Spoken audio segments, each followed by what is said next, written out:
নিয়ে এসেছি। তো আজকে যে প্রবলেমটা নিয়ে এসেছি সেটা হচ্ছে কনস্ট্যান্ট পুলি প্রবলেম থেকে। তো এই ধরনের প্রবলেম আমরা কিভাবে সলভ করব। তো দেখো এখানে যেটা বলা আছে যে এইখানে একটা মাস আছে m আর এইখানে একটা মাস আছে 2m। তো এই মাসটার আমার অ্যাক্সেলারেশন জানতে চেয়েছে, ঠিক আছে, অ্যাক্সেলারেশন জানতে চেয়েছে এবং আইডিয়াল কেস দেওয়া আছে, মানে সারফেস গুলো হচ্ছে ফ্রিকশনলেস, স্ট্রিং হচ্ছে মাসলেস, এগুলো তোমার বলা রয়েছে। এইবার এই প্রবলেমটা যদি তুমি অবজার্ভ করো তাহলে দেখো এখানে দুটো পুলি আছে, এইটা হচ্ছে ফিক্সড পুলি আর এইটা হচ্ছে আমার মুভেবল পুলি। তাহলে এইটা 2m আছে, তাহলে এর মাসটা বেশি, তাহলে এটা নিচের দিকে টানবে এই জিনিসটাকে।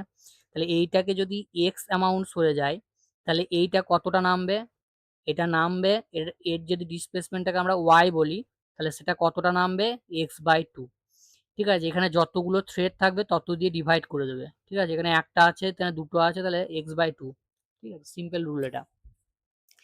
এইবার দেখো এখান থেকে আমরা যদি রিলেশনটা বের করি তাহলে ওয়াইটা হচ্ছে কি 2m এর ডিসপ্লেসমেন্ট আর এক্সটা কি m মাসটার ডিসপ্লেসমেন্ট, তাহলে এদের অ্যাক্সেলারেশনের রিলেশন কি হবে।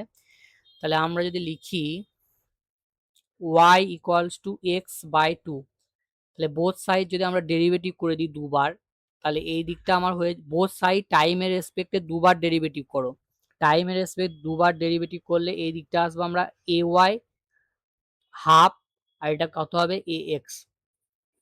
তার মানে আমরা বলতে পারি যে যদি এম মাসটা যদি এম মাসটার অ্যাক্সেলারেশন এ হয় তাহলে আমার 2m মাসটার অ্যাক্সেলারেশন কত হবে a/2।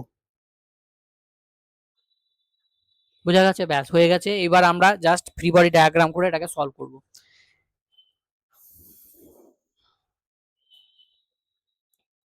তাহলে দেখো আমার এই যে এম মাসটা রয়েছে এটা যদি আমরা ফ্রি বডি ডায়াগ্রাম করি তাহলে এই দিকে আমার থাকবে 10 সেন্ট টি আর এই দিকে আমার থাকবে 10 সেন্ট টি, এই দিকে আমার থাকবে 10 সেন্ট টি। আচ্ছা, আর নিচের যে মাসটা আমার ঝুলছে এর টেনশনটা কত হবে, এই দুটো অ্যাড হয়ে যাবে তাহলে 2t। এইবার দেখো এর যে এম মাসটা যেটা রয়েছে এর নিচের দিকে আমার কাজ করবে কত, সেটা হচ্ছে mg। mg কে আমরা দুটো কম্পোনেন্টে যদি ভাঙি তাহলে এই দিক বরাবর কম্পোনেন্টটা আমরা কত পাই সাইন, তাহলে সেটা কত হবে mg sin 30। আর অপর দিকে কি আছে টি আছে, তাহলে আমরা যদি এর free body diagram equation set করি তাহলে কত হবে, তাহলে দেখো এই জিনিসটা এই দিকে মুভ করছে, ঠিক আছে, এই দিকে মুভ করছে, তাহলে টিটা বড়, তাহলে টি থেকে আমরা mg sin 30 যদি বাদ দিই তাহলে কি পাবো মাস ইন্টু অ্যাক্সেলারেশন, তাহলে মাস আর এটার অ্যাক্সেলারেশন আমার a, তাহলে এই বেশ। এইবার আমার এখান থেকে চেয়েছে কি অ্যাক্সেলারেশন, তাহলে আর একটা ইকুয়েশন আমার লাগবে। ঠিক আছে, তাহলে আর একটা ইকুয়েশন করার জন্য এই নিচের অবজেক্টটাকে ধরো 2m মাসটাকে, তাহলে 2m মাসটা যদি আমরা দেখি 2m মাসটার ক্ষেত্রে কি হচ্ছে, এটাকে 1 নম্বর দিয়ে দিলাম। 2m মাসটার নিচের দিকে কাজ করবে আমার কত 2mg আর উপরের দিকে কত কাজ করছে 2t, আর এর অ্যাক্সেলারেশনটা কোন দিকে হবে নিচের দিকে, কত অ্যাক্সেলারেশন হচ্ছে a/2।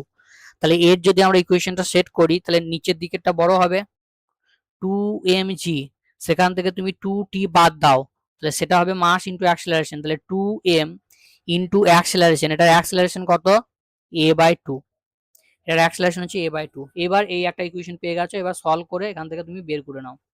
বেশ, তাহলে এটাকে 2 আমি কেটে দিলাম, 2 যদি কেটে যায় তাহলে এখান থেকে আমি যদি 2 কমন নিয়ে নিই তাহলে আমার দাঁড়াচ্ছে mg।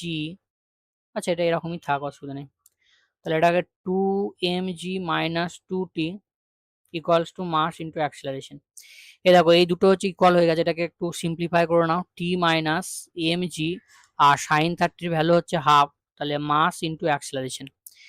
এইবার এই দুটোকে ইকুয়াল করতে পারি, দুটোই মাস ইন্টু অ্যাক্সেলারেশন হয়ে আছে, তাহলে আমরা t minus mg/2 equals to বলতে পারি 2mg মাইনাস 2t। বেশ, আর একটা কাজ করলে হতো আমার, আচ্ছা দুটোই আমি যদি বের করতে চাই টেনশনটাও বেরিয়ে যাবে এখান থেকে। ঠিক আছে, টেনশনটা আমার এখান থেকে বেরিয়ে যাবে। দেখো এখান থেকে যদি আমি টেনশনটা বের করি তাহলে এটাকে এদিকে পাঠাও তাহলে তোমার হয়ে যাচ্ছে 3t equals to 2mg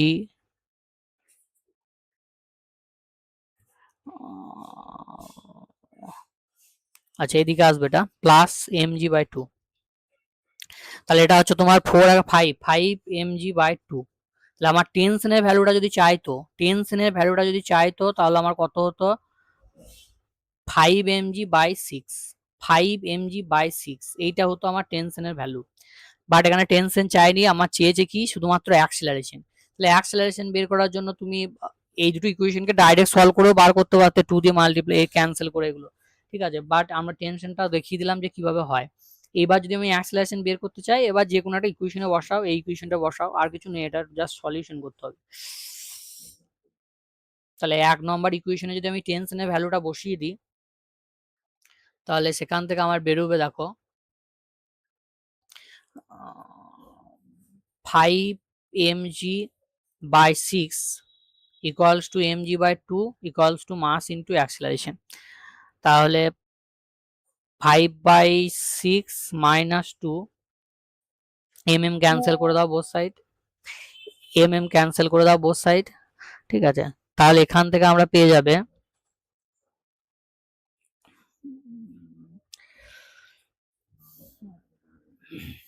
G common নিয়ে নিলাম, তাহলে 5/6 মাইনাস 1/2, সরি এটা 1/2 হবে, 1/2 ইকুয়ালস টু অ্যাক্সিলারেশন। তাহলে এখান থেকে তুমি যদি করো তাহলে 6, তার মানে 5 মাইনাস হচ্ছে 3 মানে 2, তাহলে এটা আমার 6